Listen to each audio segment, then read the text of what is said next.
Welcome to Unbound American Stories, the channel where we uncover the hidden figures, the unsung heroes, and the extraordinary lives that shaped our nation. These are the stories you didn't read in textbooks, the voices that history often overlooks, but that deserve to be heard.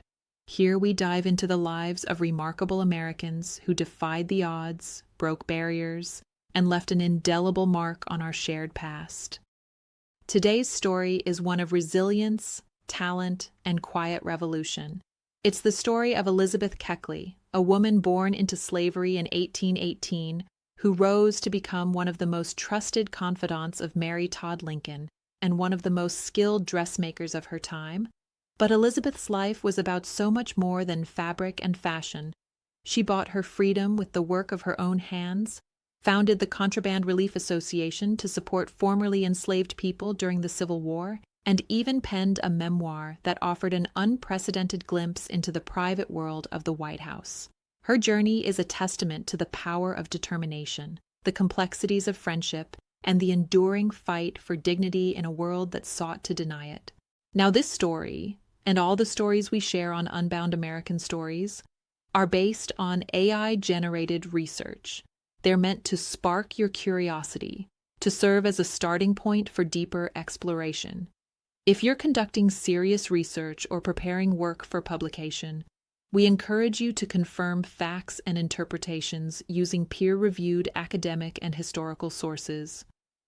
Our goal isn't to be the final word on history, it's to be the first, to get you excited, to get you thinking, and to inspire you to dig deeper into the stories that connect us all.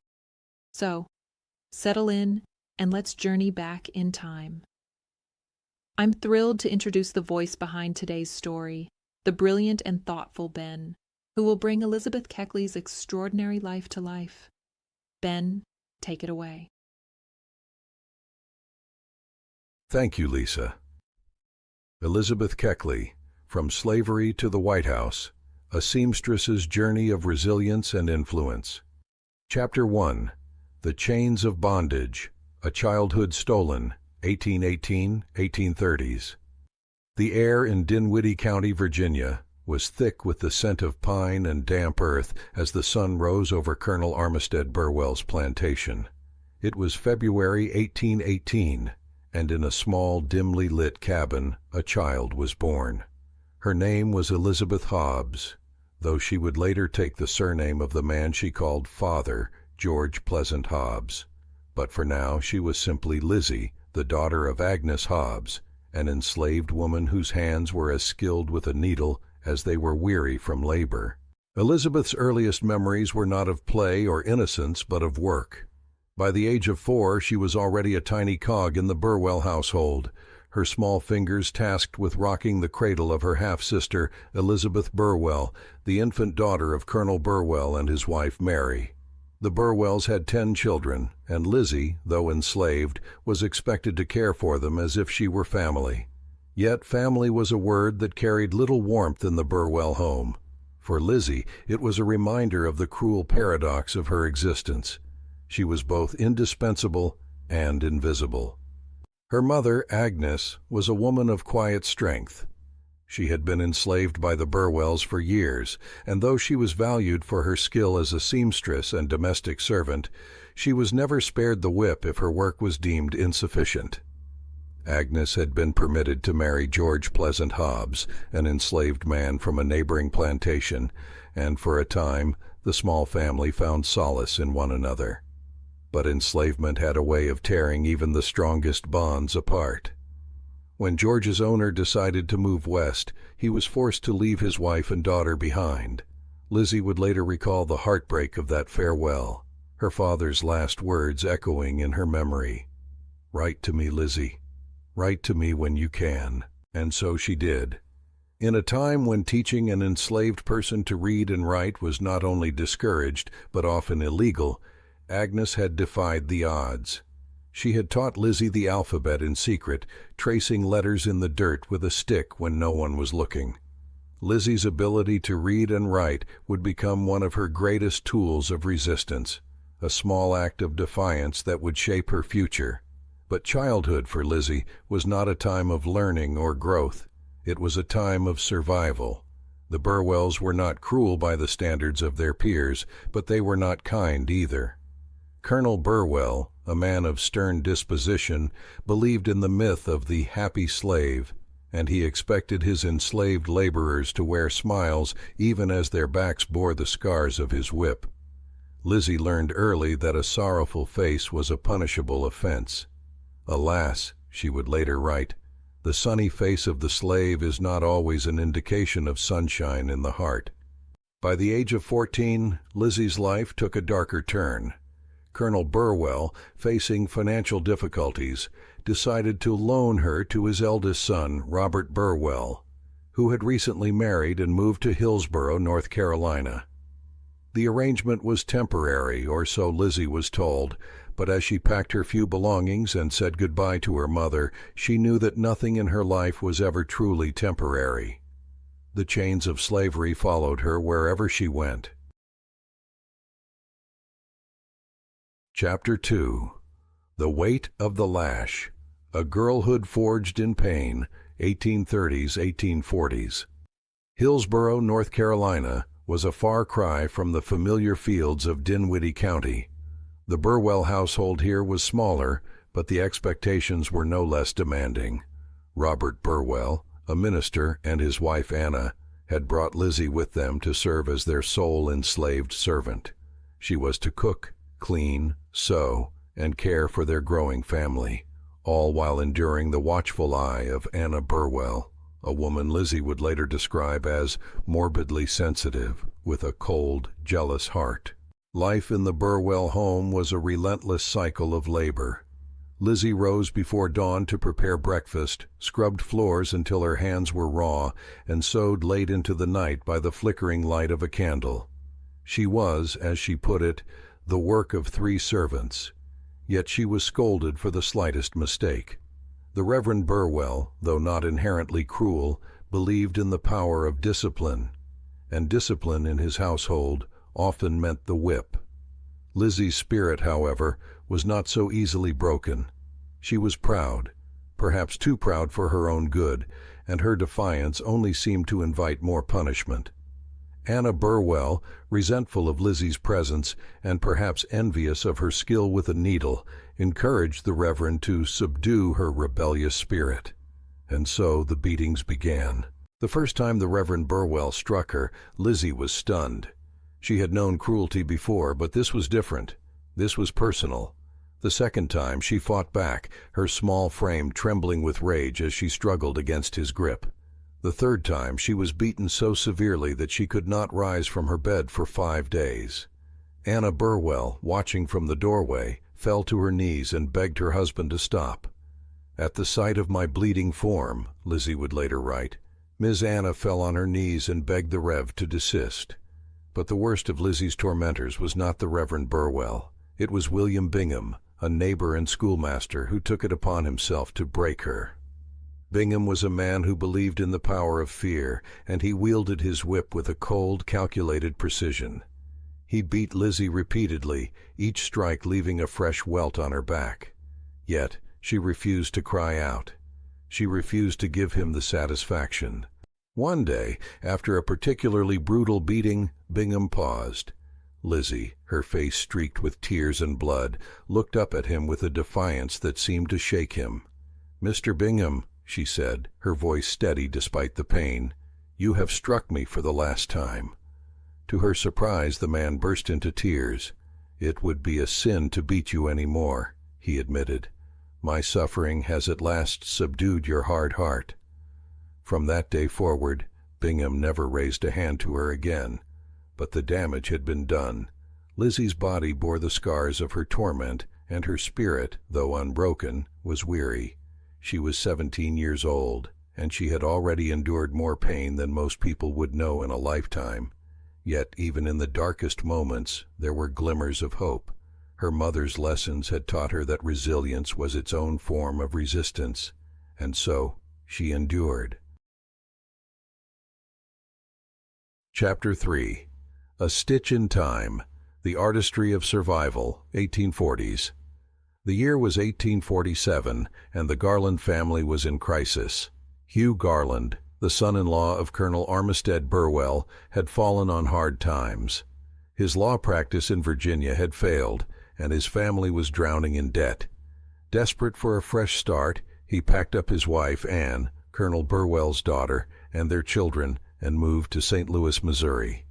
Lizzie, now known as Elizabeth Hobbs, was forced to accompany them. St. Louis was a bustling river town, a far cry from the quiet plantations of Virginia and North Carolina. The Garlands arrived with little more than the clothes on their backs, and it quickly became clear that they would need every resource at their disposal to survive. Elizabeth, with her skill as a seamstress, became their lifeline. Anne Garland, like her mother before her, was a woman of exacting standards. She had grown accustomed to a certain way of life, and she was determined to maintain it, even in their reduced circumstances. Elizabeth was tasked with sewing clothing for the entire family, a job that required precision, patience, and an eye for detail. But Elizabeth was more than up to the task.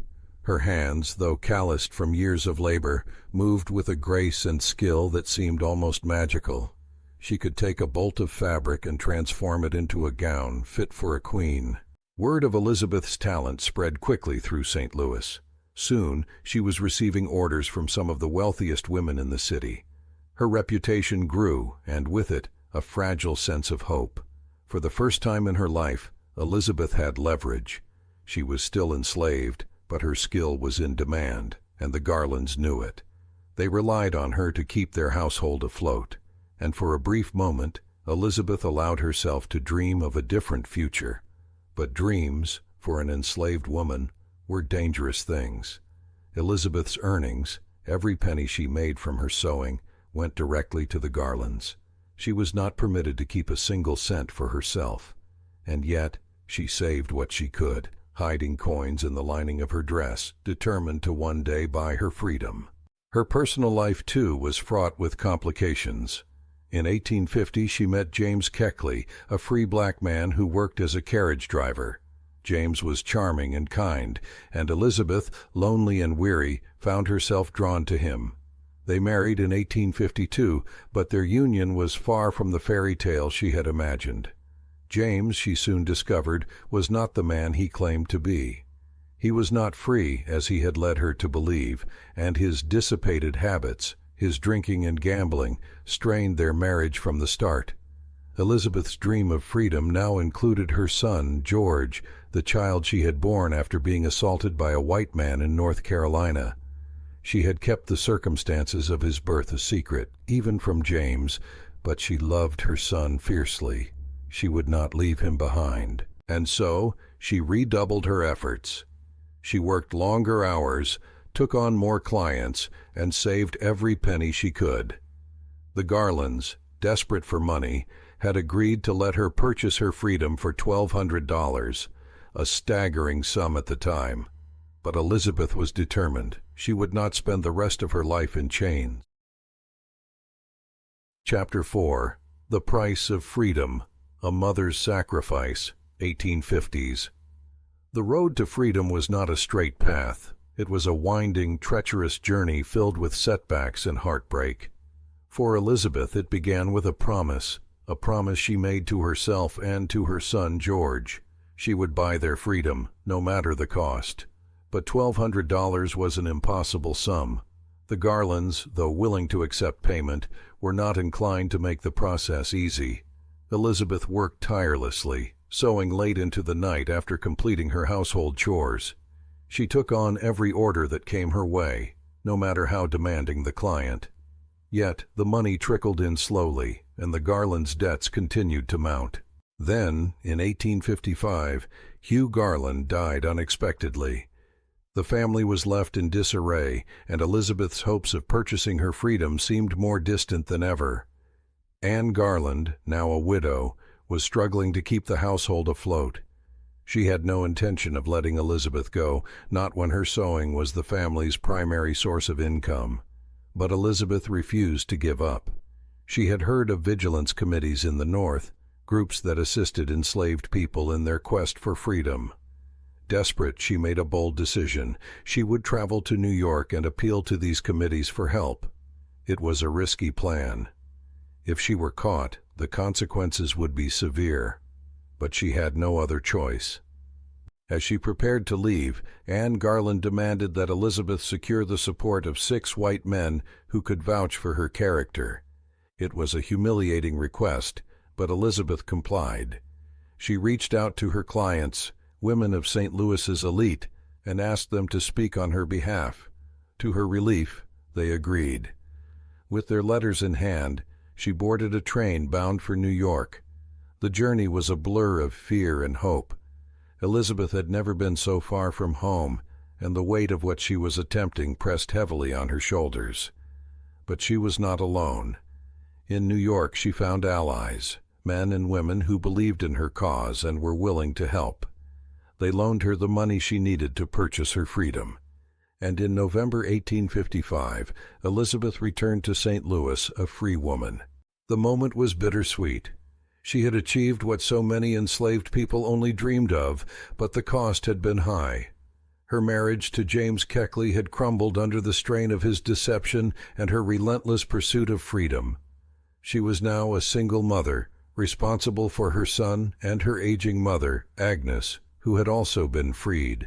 But Elizabeth was not one to dwell on sorrow. She had a new life ahead of her, and she was determined to make the most of it.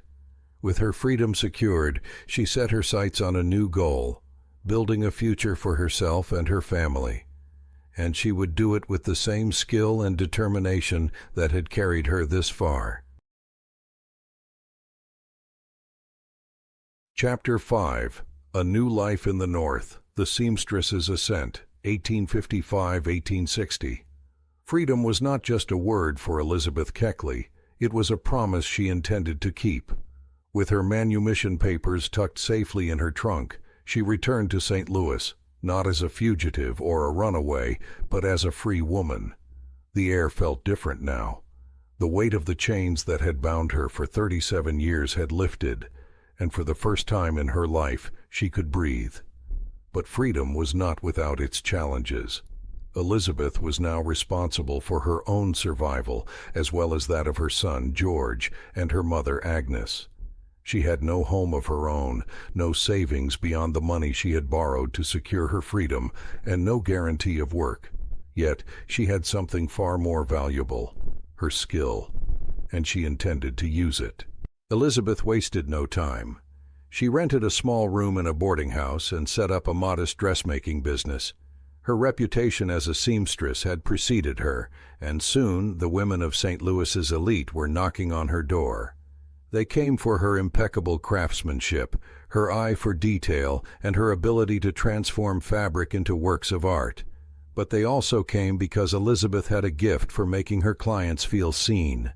She listened to their stories, offered quiet advice, and created gowns that made them feel beautiful. In return, they paid her well. One of her first clients was Mrs. Margaret McLean, the wife of a prominent St. Louis judge. Mrs. McLean was a woman of refined tastes, and she demanded perfection. Elizabeth delivered. She designed a gown for Mrs. McLean that was the talk of the city, a stunning silk creation with intricate embroidery and a daring neckline. The gown was a masterpiece, and it cemented Elizabeth's reputation as the finest dressmaker in St. Louis. But Elizabeth was not content to remain in St. Louis. The city held too many painful memories of slavery, of her failed marriage, of the years she had spent toiling under the Garlands' roof. She longed for a fresh start, somewhere she could build a life on her own terms. And so, in the spring of 1857, she made a decision. She would move to Baltimore. Baltimore was a city of contrasts, a bustling port town where the North and South collided. It was also a city with a thriving free black community, a place where Elizabeth could carve out a space for herself. She arrived with little more than her sewing machine and her determination, but she was not afraid. She rented a small shop on Howard Street and hung a sign in the window, "Elizabeth Keckley, dressmaker to the elite." The women of Baltimore were different from those in St. Louis. They were more reserved, more formal, but they, too, appreciated beauty and craftsmanship. Elizabeth's business flourished. She hired 2 young apprentices, both free black women, and taught them the art of dressmaking. She wanted to pass on her skills, to give them the same opportunities she had fought so hard to create for herself. Yet, even in Baltimore, Elizabeth could not escape the shadow of slavery. The city was a hotbed of tension, a place where the Underground Railroad operated in secret and where slave catchers prowled the streets, looking for fugitives to drag back into bondage. Elizabeth knew the risks. She had friends who had escaped, friends who had been caught and returned to their enslavers. She lived in fear that her own freedom might be snatched away, that the papers she carried might not be enough to protect her. But she refused to live in fear. Instead, she focused on her work, on building a life for herself and her son. George, now a young man, was apprenticed to a carpenter, and Elizabeth was proud of the path he was forging. She wanted him to have the opportunities she had never had, to live in a world where his talent and hard work, not the color of his skin, determined his future. In 1858, Elizabeth received a letter from an old friend in Washington, D.C. The friend wrote of the city's growing free black community, of the opportunities for skilled dressmakers, and of the need for someone of Elizabeth's talent. Washington, she wrote, was a city on the brink of change, a place where a woman like Elizabeth could thrive. Elizabeth read the letter with a mix of excitement and trepidation. Washington was a long way from Baltimore, and it was a city she knew little about. But the idea of a fresh start was tempting. She had spent her life running, from slavery, from poverty, from the ghosts of her past. Perhaps it was time to run toward something instead. Chapter 6. The First Lady's Dressmaker. A Bond Forged in Trust. 1861-1862. Washington, D.C., in the winter of 1860, was a city on edge. The nation was teetering on the brink of war, and the capital was a powder keg of political tension. Elizabeth Keckley arrived in the midst of this turmoil, her heart filled with hope and her mind set on building a new life. She rented a small shop on 12th Street near the White House and hung her sign, Elizabeth Keckley, Dressmaker. The city was unlike anything she had ever seen. It was a place of grand buildings and muddy streets, of politicians in fine suits and enslaved laborers in tattered clothes. The contrast was stark, but Elizabeth was no stranger to contradiction. She had spent her life navigating the spaces between power and powerlessness, between freedom and bondage. Washington would be no different. Her shop quickly became a hub of activity. The women of Washington's elite flocked to her, drawn by her reputation and her skill. She designed gowns for the wives of senators, for the daughters of diplomats, and for the socialites who set the trends of the capital. But her most important client was still unknown to her.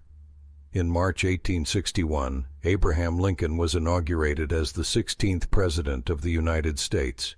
The city was abuzz with excitement and fear. The South had already seceded, and war seemed inevitable. Mary Todd Lincoln, the new First Lady, arrived in Washington with a reputation of her own. She was known for her sharp wit, her love of fashion, and her volatile temper. She was also known for her struggles with depression and anxiety, struggles that would only deepen as the war progressed. Mary Lincoln's first months in the White House were a whirlwind. She was determined to make the executive mansion a symbol of elegance and refinement, a beacon of hope in a nation torn apart by war. But she was also overwhelmed. The White House was in disrepair, the social calendar was relentless, and the weight of the nation's expectations pressed heavily upon her. She needed a dressmaker who could not only create beautiful gowns, but also understand the pressures she faced. Elizabeth's name was recommended to her by Margaret McLean, her old client from St. Louis. Mrs. McLean had written to Mary Lincoln, praising Elizabeth's skill and discretion. "She is a woman of rare talent," Mrs. McLean wrote, "and she understands the needs of a woman in your position." Mary Lincoln sent for Elizabeth immediately. Their first meeting was a study in contrasts. Mary Lincoln was petite, with sharp features and piercing eyes that seemed to see right through a person. Elizabeth was tall and dignified, her presence commanding respect. Mary was dressed in the latest fashion, her gown a riot of silk and lace. Elizabeth wore a simple but elegant dress of her own design, her only adornment a small brooch at her throat. Mary Lincoln wasted no time. She had a specific request. She needed a gown for her husband's first state dinner, and she needed it quickly. Elizabeth listened carefully, taking notes on Mary's preferences, her favorite colors, the styles that flattered her figure, the fabrics she loved. But she also listened to the woman behind the First Lady. She heard the anxiety in Mary's voice, the fear that she would not live up to the expectations of the role. And she understood. Elizabeth returned to her shop and set to work. She designed a gown of deep purple silk, a color that complemented Mary's complexion and conveyed both elegance and authority. The gown was simple but stunning, with delicate embroidery along the bodice and a full skirt that rustled softly as Mary moved. When Elizabeth delivered the gown, Mary was thrilled. "You have captured exactly what I wanted," she said, her voice filled with relief. "You understand me." From that moment on, Elizabeth Keckley was more than just Mary Lincoln's dressmaker. She became her confidant, her advisor, and, in many ways, her friend. She was there for the fittings, the alterations, and the endless stream of social events that filled Mary's calendar. But she was also there for the quiet moments, the moments when Mary needed someone to listen, someone who understood the weight of the role she was playing. Their bond was forged in trust. Mary Lincoln, for all her flaws, was a woman who craved authenticity in a world of pretense. Elizabeth, for all her reserve, was a woman who had spent her life navigating the complexities of power and vulnerability. Together, they formed a partnership that would endure the darkest days of the Civil War. Chapter 7. Behind the Scenes at the White House, A Witness to History, 1862–1865. The White House in the early 1860s was a place of contradictions. It was the heart of a nation at war, a symbol of democracy and freedom, yet it was also a place where the realities of slavery and inequality were never far from the surface. Elizabeth Keckley, as Mary Lincoln's dressmaker and confidant, moved through its halls with a unique perspective. She was both an insider and an outsider, a woman who understood the weight of power, but who had also known the sting of its absence. Elizabeth's days were a whirlwind of activity. She arrived at the White House early each morning, her arms laden with fabric, thread, and the tools of her trade. She spent hours in Mary Lincoln's dressing room, fitting gowns, adjusting hems, and offering advice on everything from fashion to etiquette. But she was also there for the moments in between, the moments when Mary needed someone to talk to. Mary Lincoln was a woman under immense pressure. The war was raging, the casualties were mounting, and the criticism of her husband's leadership was growing louder. She was also grieving. In February 1862, her beloved son Willie fell ill with typhoid fever and died. The loss devastated her. She spent days locked in her room, weeping, while the nation mourned with her. Elizabeth was one of the few people Mary allowed into her grief. She sat with her, held her hand, and listened as Mary poured out her heart. "Oh, Elizabeth," Mary sobbed one evening, "what will I do without my boy? He was my sunshine, my joy, and now he is gone." Elizabeth had known loss.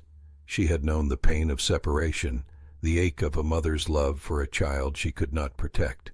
She held Mary close and whispered words of comfort, words that came from her own heart. "You are strong, Mrs. Lincoln, stronger than you know, and you will endure." Mary clung to Elizabeth's words.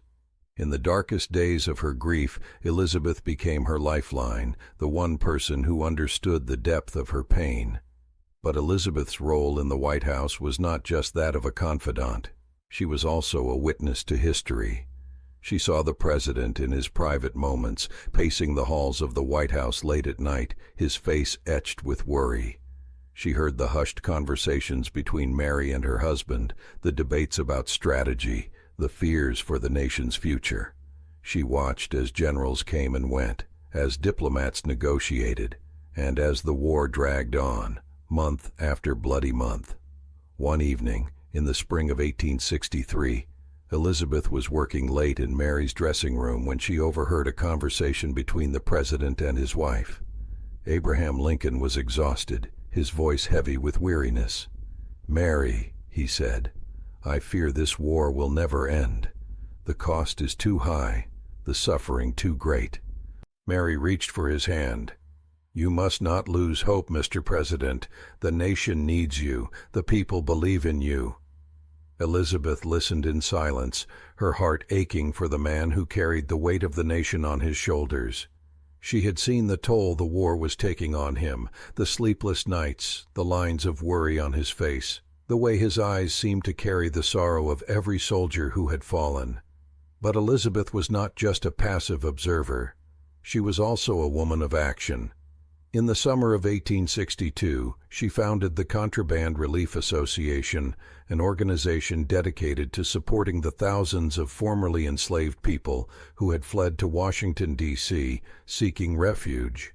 The city was overwhelmed with contrabands, as they were called, men, women, and children who had escaped slavery only to find themselves homeless, hungry, and desperate. Elizabeth had seen their suffering firsthand.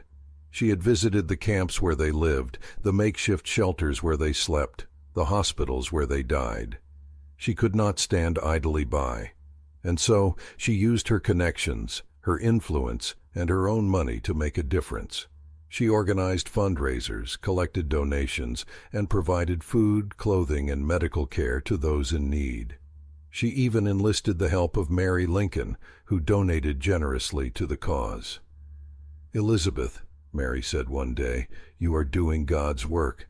These people need you, and you are there for them." Elizabeth smiled.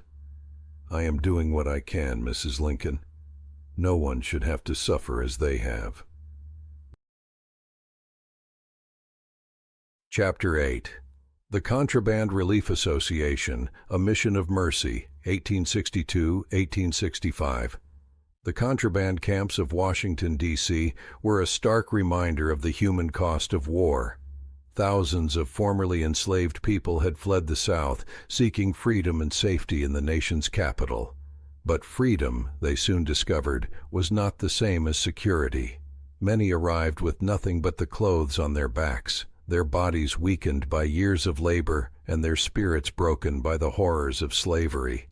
They slept in overcrowded barracks, scavenged for food, and died from disease and neglect. Elizabeth Keckley could not ignore their suffering. She had known the chains of slavery, the sting of the whip, the ache of hunger. She had fought for her own freedom, and now she was determined to help others fight for theirs. In the summer of 1862, she founded the Contraband Relief Association, an organization that would become a lifeline for thousands of refugees. The association began modestly.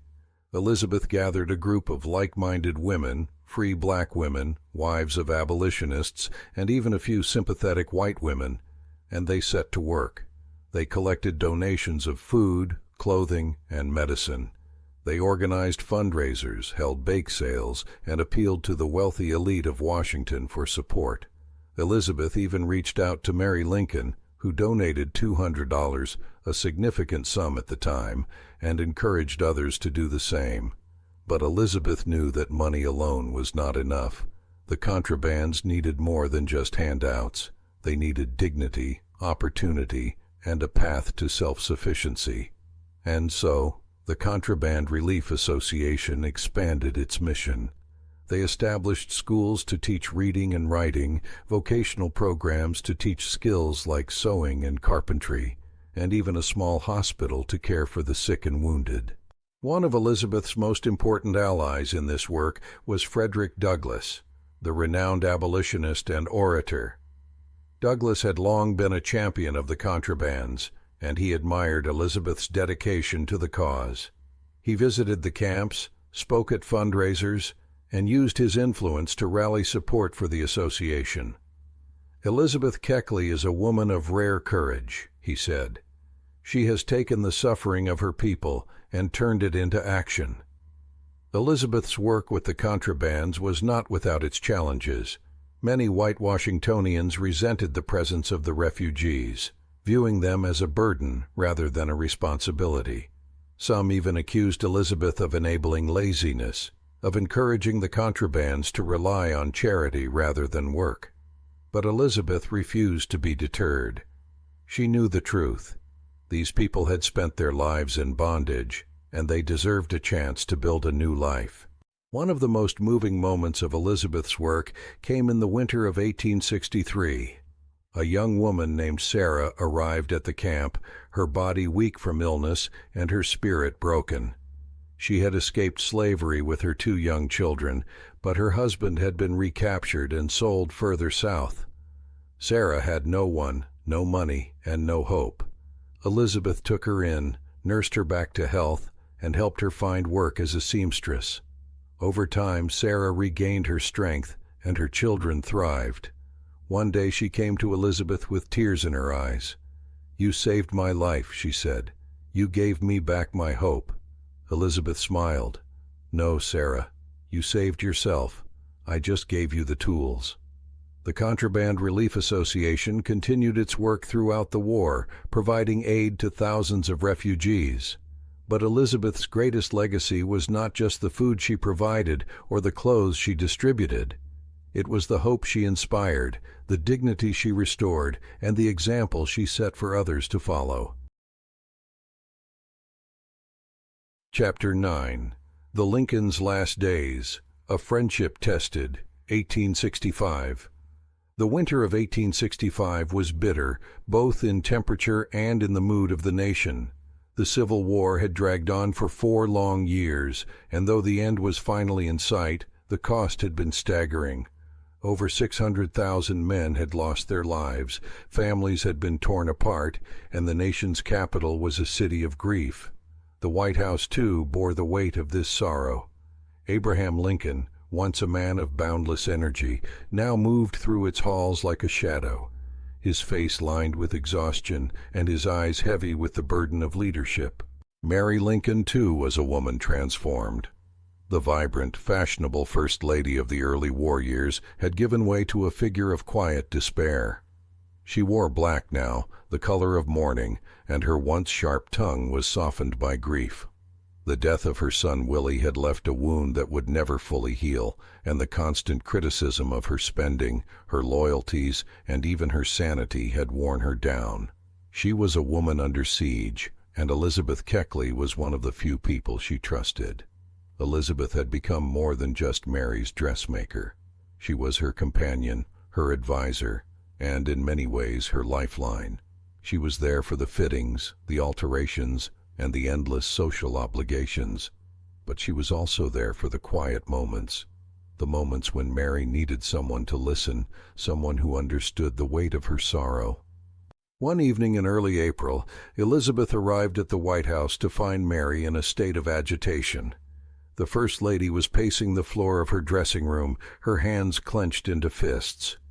"Elizabeth," she said, her voice trembling, "I had the most terrible dream last night. I dreamed that the President was dead, that he had been shot in this very house." Elizabeth reached for Mary's hand, her own heart pounding.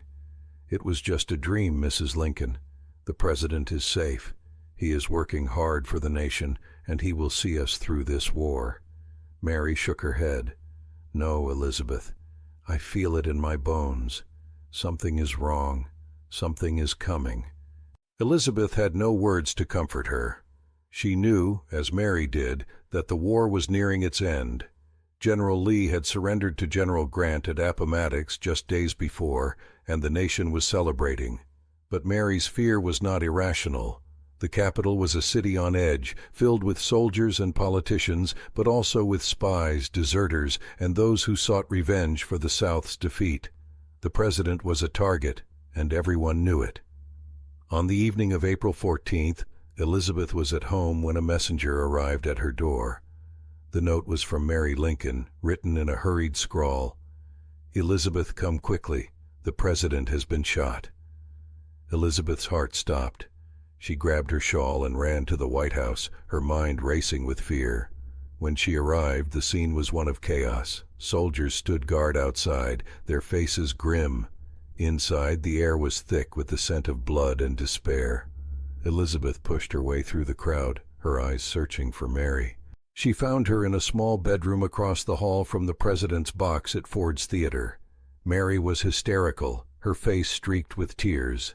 "Elizabeth," she cried when she saw her, "he is gone. My husband is gone." Elizabeth wrapped her arms around Mary, holding her as she sobbed. She had no words, no comfort to offer. The president, the man who had led the nation through its darkest hour, was dying, and there was nothing anyone could do. Abraham Lincoln was carried to the Peterson House, a boarding house across the street from the theater. Elizabeth followed, her heart breaking with every step.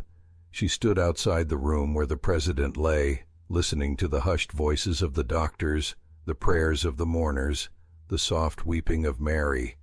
She had seen death before, had known its sting, its finality. But this was different. This was a nation's loss, a people's grief. And then, at 7:22 a.m. on April 15, 1865, Abraham Lincoln breathed his last. Mary's wail of grief echoed through the house. "Oh, my husband, my dear husband!" Elizabeth stood in the doorway, her own tears flowing freely. She had lost a friend, a man she had come to admire and respect, but Mary had lost everything. In the days that followed, Elizabeth barely left Mary's side. She helped her dress in mourning black, arranged her veil, and held her hand as she received the condolences of the nation. Mary was inconsolable, her grief a living thing that seemed to consume her. "Elizabeth," she whispered one evening, "how will I go on without him?" Elizabeth had no answer. She could only hold Mary close and whisper, "You will endure, Mrs. Lincoln. You are stronger than you know." But even Elizabeth wondered if that was true. Chapter 10. The Widow and the Dressmaker. A Bond Shattered, 1865-1867. The death of Abraham Lincoln left a void in the nation and in the life of Mary Lincoln. The White House, once a symbol of hope and unity, now felt like a prison. Mary could not bear to stay in Washington, a city that reminded her of all she had lost. And so, in the summer of 1865, she made a decision. She would leave. Elizabeth Keckley was one of the few people Mary trusted to help her pack. The two women worked side by side, sorting through the president's belongings, folding his clothes, and packing away the mementos of their life together. Mary's hands trembled as she held a small portrait of Willie, her eyes filling with tears. "I cannot leave him behind, Elizabeth," she said softly. "I cannot leave any of them behind." Elizabeth understood. She had known loss too, the loss of her son, George, who had died in 1861 while serving in the Union Army. She had felt the ache of separation, the pain of a mother's grief. She placed a comforting hand on Mary's shoulder. "You are not leaving them behind, Mrs. Lincoln. They will always be with you, in your heart." Mary nodded, but her eyes were distant. "I am going to Chicago," she said. "I need a fresh start, somewhere I can breathe." Elizabeth helped her pack her trunks, her gowns, and the countless reminders of her life in the White House. But Mary's departure was not the end of their story. Far from it. In the months that followed, Mary's financial struggles became increasingly desperate. The government had granted her a pension, but it was not enough to cover her debts or her living expenses. She had spent lavishly during her time in the White House, and now the bills were coming due. Creditors hounded her, and the press mocked her, calling her a spendthrift and a burden on the nation. Elizabeth, too, was struggling. The scandal of Mary's debts had tarnished her reputation, and many of her former clients had turned away from her. But she refused to abandon Mary. She wrote to her regularly, offering words of comfort and encouragement. And when Mary's financial situation grew dire, Elizabeth hatched a plan. Mrs. Lincoln, she wrote in the spring of 1867, you must sell some of your gowns. They are valuable, and they could provide you with the funds you need. Mary was hesitant at first. Her gowns were a reminder of happier times, of the life she had once lived. But she was also desperate, and so she agreed. Elizabeth helped her organize the sale. She reached out to her contacts in the press, arranged for advertisements, and even enlisted the help of a New York auction house. The sale was set for September 1867, and it was to be a private affair, attended only by a select group of buyers.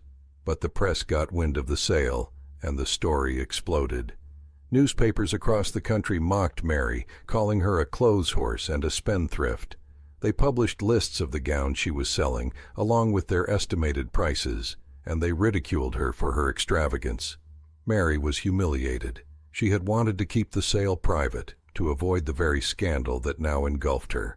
Elizabeth was furious. She had only wanted to help Mary, to provide her with the means to live comfortably. But the press had twisted the story, turning a simple sale into a national spectacle. And Mary, in her grief and desperation, blamed Elizabeth. "You did this," Mary cried when she read the headlines. "You exposed me to the world." Elizabeth was stunned. "Mrs. Lincoln, I only wanted to help you. I never meant for this to happen." But Mary was beyond reason. "You have betrayed me, Elizabeth. You have betrayed my trust." The words cut deep. Elizabeth had given Mary her loyalty, her friendship, and her support. She had stood by her through the darkest days of her life. And now, Mary was turning on her. The sale went ahead, but it was a disaster. The gowns fetched far less than expected, and the scandal only deepened. Mary's reputation was in ruins, and her financial situation was no better than it had been before. Elizabeth, too, suffered the consequences. Her business never fully recovered from the scandal, and her friendship with Mary was irreparably damaged. But she refused to regret her actions. She had only wanted to help. In the years that followed, Mary's mental health deteriorated. She moved from city to city, her behavior growing increasingly erratic. She accused Elizabeth of betrayal, of abandonment, of 1,000 other sins. And Elizabeth, though she continued to write to her, could do nothing to ease her pain. Their bond, once unbreakable, had shattered. Chapter 11. A Scandal in Print. The Betrayal, 1868. The year 1868 was a turning point for Elizabeth Keckley, and not in the way she had hoped. Her dressmaking business had never fully recovered from the scandal of Mary Lincoln's gown sale, and her reputation in Washington's elite circles was in tatters. She was no longer the sought-after dressmaker she had once been, and the clients who had once flocked to her shop now avoided her. But Elizabeth was not a woman to dwell on misfortune. She had survived slavery, built a successful business, and navigated the complexities of life in the White House. She would survive this too, and so she turned her attention to a new project, one that would change her life forever. Elizabeth had always been a storyteller. She had shared her experiences with friends, with clients, and with the women of the Contraband Relief Association. She had listened to their stories too, and she had seen the power of narrative to heal, to inspire, and to connect. And so she decided to write a book. Her memoir, she hoped, would set the record straight. It would tell the story of her life, from slavery to freedom, and it would provide a rare glimpse into the private world of the White House. But most of all, it would defend Mary Lincoln. Elizabeth had been horrified by the way the press had treated Mary after the president's death. She had seen the cruelty of the headlines, the mockery of her grief, and the relentless attacks on her character. Elizabeth wanted to show the world the Mary she knew, the woman behind the scandal, the grief-stricken widow, the mother who had lost so much. And so she began to write. The process was painful. Elizabeth had to relive the darkest moments of her life, the beatings, the separation from her family, the years of slavery. But she also wrote of her triumphs, her freedom, her success as a dressmaker, and her friendship with Mary Lincoln. She wrote of the White House, of the Lincolns' private moments, and of the weight of the war on their shoulders. And she wrote of Mary, of her kindness, her vulnerability, and her strength. She titled the book Behind the Scenes, or 30 Years a Slave and 4 Years in the White House. It was a bold title, a promise to reveal the truth behind the public facade, and it was a truth that Elizabeth believed the world needed to hear. But Elizabeth was not a naive woman. She knew that her book would be controversial. She knew that it would anger some, offend others, and perhaps even damage her reputation further. But she also believed that it was the right thing to do. And so she sent the manuscript to a publisher. The book was released in the summer of 1868. Elizabeth had hoped that it would be received with curiosity, perhaps even with sympathy. But the reaction was far more explosive than she had anticipated. The press seized on the book, but not in the way Elizabeth had hoped. Instead of focusing on her story, on her journey from slavery to freedom, they fixated on the revelations about Mary Lincoln. They published excerpts from the book, highlighting the most intimate details of Mary's life, their private conversations, their moments of grief, and even their financial struggles. They called Elizabeth a betrayer, a traitor, and worse. Mary Lincoln, when she read the book, was devastated. She had trusted Elizabeth, had considered her a friend, and now she felt as though she had been stabbed in the back. "How could you?" she wrote to Elizabeth in a letter. "How could you expose me to the world in this way?" Elizabeth was heartbroken. She had only wanted to defend Mary, to show the world the woman behind the scandal.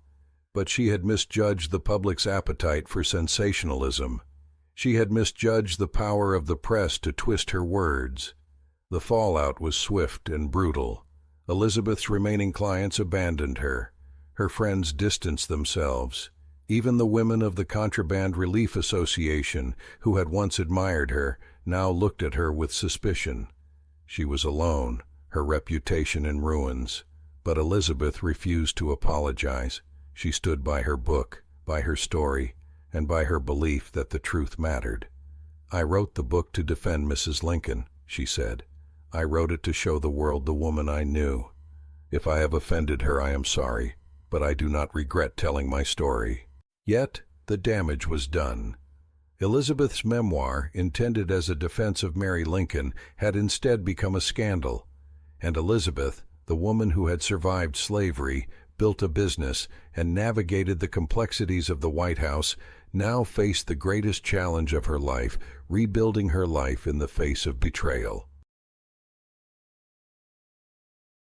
Chapter 12. The Fallout. A Reputation in Ruins, 1868-1870s.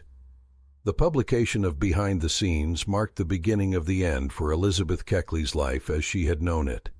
The book, which she had hoped would restore Mary Lincoln's reputation and share her own remarkable story, had instead become a lightning rod for controversy.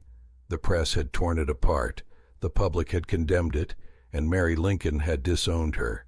Elizabeth was left to pick up the pieces of a life that had been upended overnight.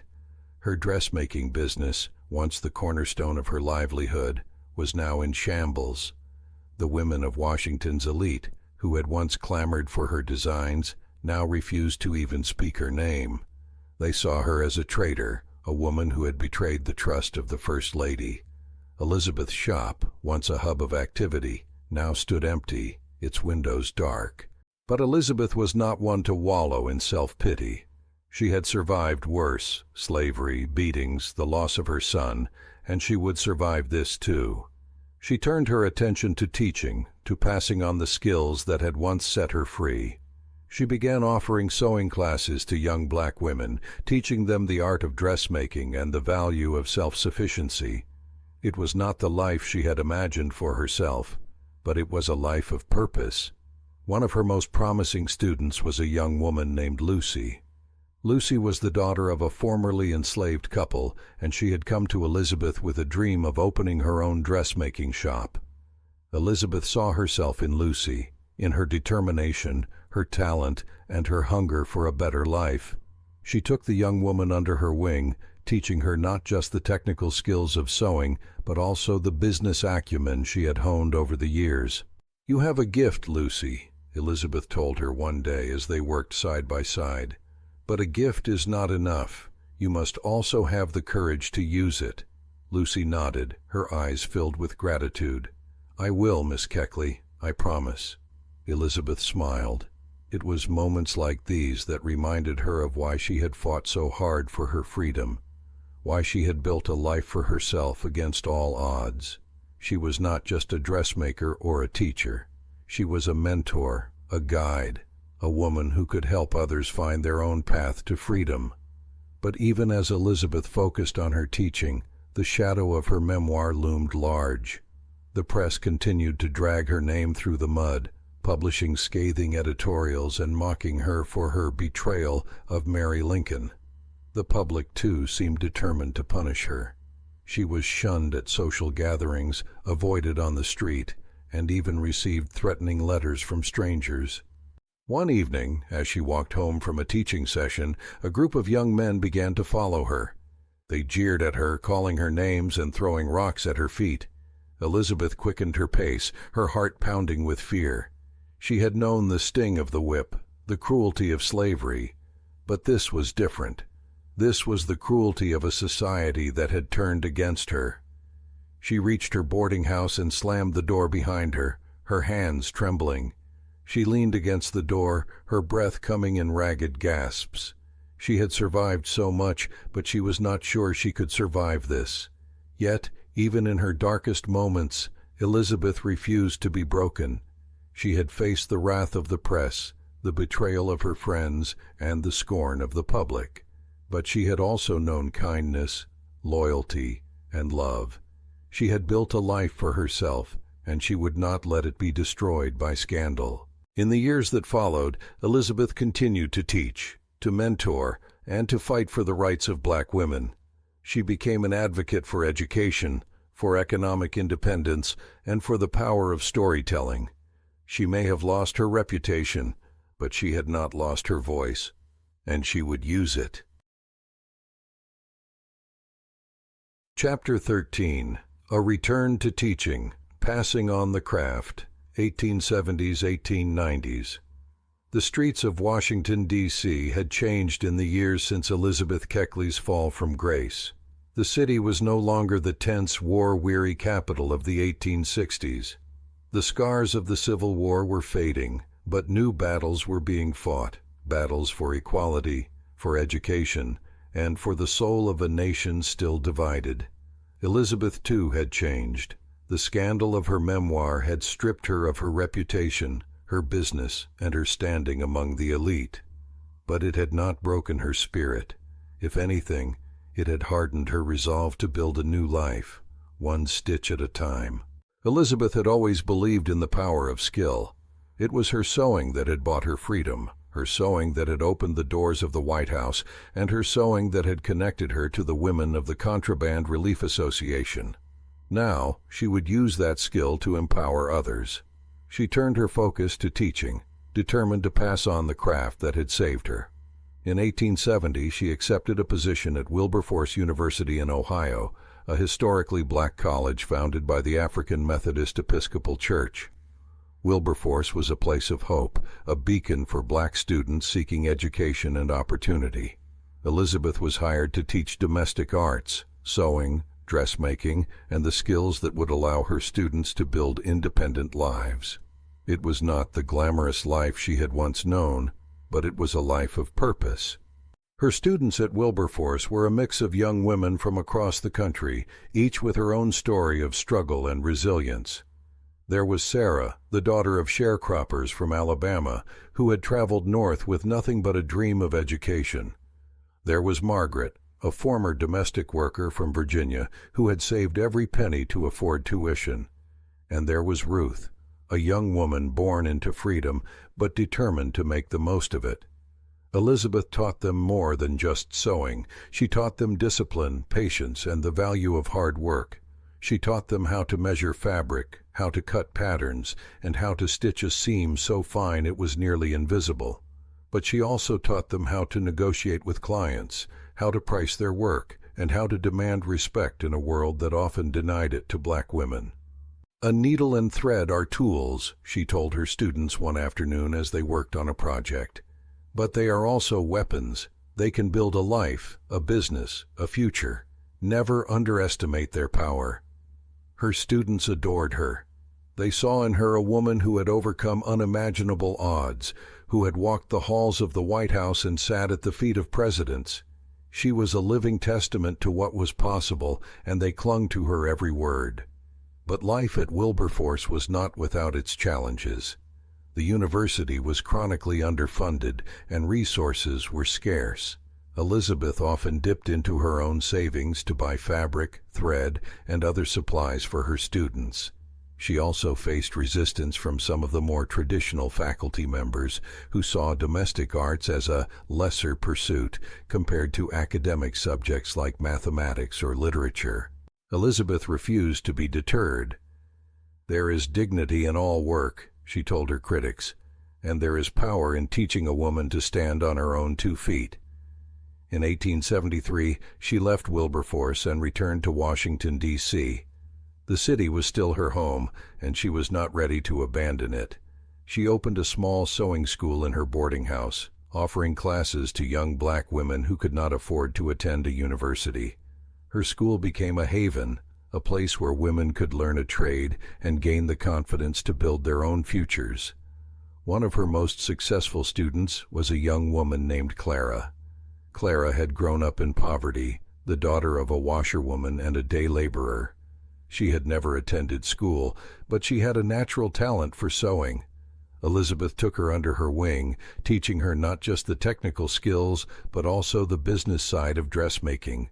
Within a few years, Clara had opened her own shop, catering to Washington's growing black middle class. "You gave me a future, Miss Keckley," Clara told her one day, her eyes filled with tears.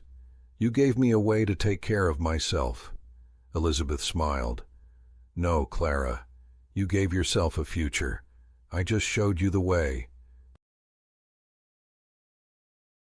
Chapter 14. The Twilight Years, A Life Remembered, 1890s–1907. The turn of the century brought with it a wave of change. The world was modernizing, industrializing, and moving at a pace that left many breathless. But for Elizabeth Keckley, the years brought a slower, quieter rhythm. She was in her 70s now, her once strong hands gnarled with arthritis, her eyesight dimming. But her mind was as sharp as ever, and her spirit remained unbroken. She had outlived many of the people who had shaped her life. Mary Lincoln had passed away in 1882, her final years marked by poverty and mental illness. Frederick Douglass, her ally in the fight for equality, had died in 1895. Even her son, George, had been gone for decades, lost to her in the prime of his life. Elizabeth was one of the last living links to a bygone era, a woman who had witnessed the horrors of slavery, the hope of emancipation, and the struggles of Reconstruction. Her sewing school had closed in the late 1880s, but Elizabeth remained active in Washington's black community. She attended church at the 15th Street Presbyterian Church, where she had been a member for decades. She volunteered with the National Association of Colored Women, an organization founded in 1896 to advocate for the rights of black women. And she continued to mentor young women, offering advice and encouragement to those who sought her out.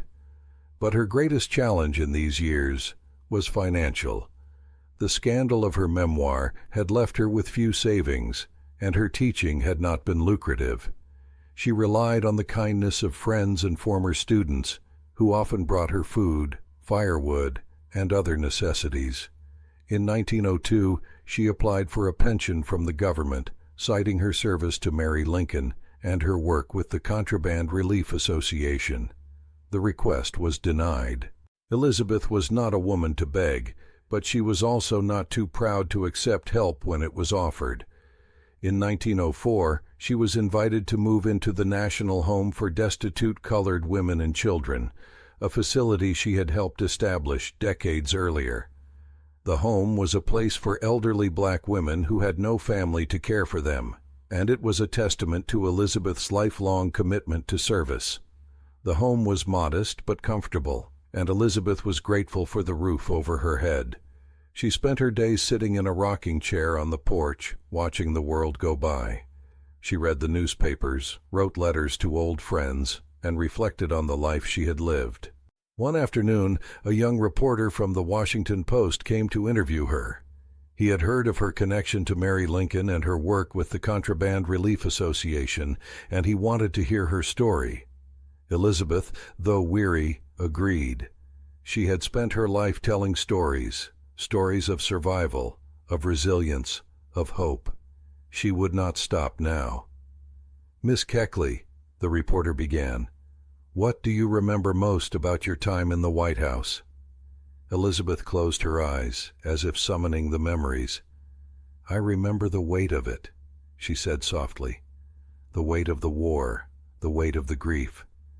But I also remember the hope that things could be better, that the nation could heal. And I remember Mrs. Lincoln. She was a complicated woman, but she was also a kind one. She loved her husband, and she loved her country, and she tried in her own way to make a difference." The reporter scribbled in his notebook, his pen moving quickly. "And what about your memoir? Do you have any regrets about publishing it?" Elizabeth sighed. "I regret that it hurt Mrs. Lincoln. That was never my intention. But I do not regret telling my story. The truth matters, even when it is painful, especially when it is painful." The reporter nodded, his expression thoughtful. "What do you want people to remember about you, Miss Keckley?" Elizabeth smiled, her eyes twinkling with a hint of her old fire. "I want them to remember that I was a woman who fought for her freedom, a woman who used her skills to build a life for herself and to help others, a woman who never gave up, no matter how hard things got. And I want them to remember that there were many like me, women whose names have been forgotten, but whose stories deserve to be told." Chapter 15. The Dressmaker's Legacy, Threads of History, 1907-present. Elizabeth Keckley passed away on May 26, 1907, at the age of 89. She was buried in an unmarked grave in Washington's Columbian Harmony Cemetery, her final resting place a quiet testament to a life that had been anything but quiet. The newspapers published brief obituaries, noting her connection to Mary Lincoln and her work with the Contraband Relief Association. But for the most part, her death went unnoticed by the world. Yet, Elizabeth's story did not end with her passing. In the decades that followed, her life and legacy would be rediscovered, re-examined, and celebrated. Historians, writers, and scholars would dig into the archives, uncovering the remarkable journey of a woman who had risen from slavery to the White House. Her memoir, Behind the Scenes, would be reprinted, studied, and analyzed, not just as a scandalous tell-all, but as a vital piece of American history. In the 1930s, a young historian named Jennifer Fleischner stumbled upon Elizabeth's memoir while researching Mary Lincoln. Fleischner was captivated by Elizabeth's story, by her resilience, and by the complexity of her relationship with the First Lady. She spent years researching Elizabeth's life, tracking down letters, newspaper articles, and other documents that shed light on her journey. In 1999, Fleischner published Mrs. Lincoln and Mrs. Keckley, the remarkable story of the friendship between a First Lady and a former slave, a book that brought Elizabeth's story to a new generation of readers. Elizabeth's legacy was not just in the pages of her memoir or the books written about her. It was in the lives she had touched, the young women she had taught, the contrabands she had helped, and the friends she had supported. It was in the Contraband Relief Association, which had provided a lifeline to thousands of formerly enslaved people. And it was in the quiet dignity with which she had lived her life, a dignity that had inspired those around her. In the 21st century, Elizabeth's story found new life in film, theater, and literature. In 2012, the play Mary T. and Lizzie K. premiered at the Mead Center for American Theater in Washington, D.C., exploring the complex friendship between Mary Lincoln and Elizabeth Keckley. In 2016, the film Lincoln briefly featured Elizabeth's character, played by actress Gloria Reuben, bringing her story to a wider audience.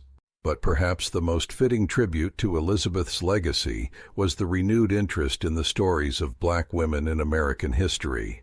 Elizabeth was no longer just a footnote in the story of Mary Lincoln. She was a figure in her own right, a woman whose life had intersected with some of the most pivotal moments in American history. Her story was a reminder that history is not just made by presidents and generals. It is also made by seamstresses, teachers, and activists, by the people who work behind the scenes, who stitch together the fabric of a nation. Today, Elizabeth Keckley's name is not as well known as it should be, but her story endures, a testament to the power of resilience, the importance of truth, and the enduring legacy of a woman who refused to be forgotten. Thank you, Ben, for that powerful and moving retelling of Elizabeth Keckley's life. What a story, one of courage, creativity, and an unshakable belief in the possibility of a better future. From the chains of slavery to the halls of the White House, from the founding of the Contraband Relief Association to the pages of her groundbreaking memoir, Elizabeth's journey reminds us that history is made by people who refuse to accept the limits placed upon them. Her life challenges us to look beyond the surface, to seek out the stories that have been overlooked, and to honor the resilience of those who came before us. If this story resonated with you, don't forget to like this video and subscribe to Unbound American Stories. We've got so many more incredible lives to explore, stories that will surprise you, inspire you, and maybe even change the way you see our shared history.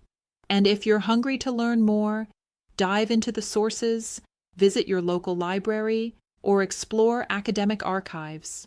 Let Elizabeth's story be just the beginning of your own journey into the past. Until next time, keep questioning, keep learning, and keep uncovering the stories that bind us all. I'm Lisa, and we'll see you soon for another Unbound American Story.